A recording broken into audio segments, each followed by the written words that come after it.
Ladies and gentlemen, most importantly, let me highlight the plight of our Kashmiri brethren in Indian illegally occupied Jammu and Kashmir, who are subjected to brutal state oppression under one of the heaviest military deployments in the world.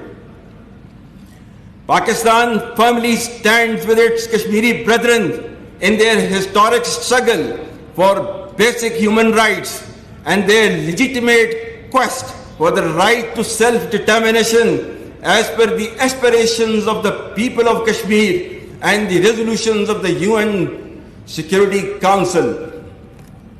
The international community must realize that without a just and peaceful resolution of the Kashmir issue, regional peace will remain elusive forever.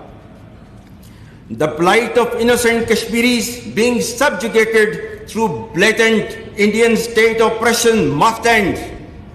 Pakistan stands firmly with the indigenous struggle for freedom by the courageous Kashmiris who have endured state oppression for decades, and we will continue to provide political, moral and diplomatic support to our Kashmiri brothers.